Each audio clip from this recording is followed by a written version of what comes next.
Досматов Рустам Азизбекович, смартфон жоокерчилиги чектелген коомунун башкы директору.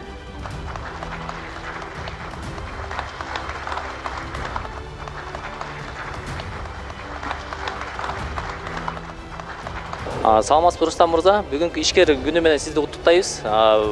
Бүгүн сыйлык алдыңыз. Ушул сыйлык эмне деп аталат жана кайсыл кошкон салыңыз үчүн алдыңыз? Кыргызстаныбызда жашыл экономика багытында иштеп жатабыз. Ошол жактан Министерство экономика жагынан бизди ыраазычылык кат менен сыйлады. Буюрса бул сыйлык бизге кут болсун. Мындан дагы жакшы көп ийгиликтерге жетели. Кыргызстаныбызды өнүктүрөлү, жашыл экономиканы биздин Кыргызстанга жайыталы. Ошо жашыл экономикага кандай салым кошуудасыздар жана келечекте дагы кандай максаттарыңыз бар?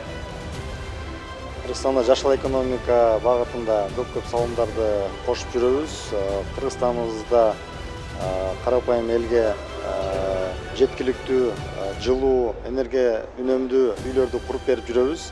Алдыбызда максатыбыз ар бир үй-бүлө, ар бир Кыргызстандагы имарат энергия эффективдүү болсун, жылуу үйлөр болсун деп максат койгонбуз.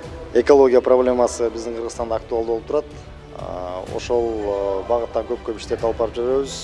Акылдуу үй системасын коебуз, жылуу үйлөрдү курабыз. Ошо биздин Кыргызстандын экологиясы таза болсо деген үмүттөбүз.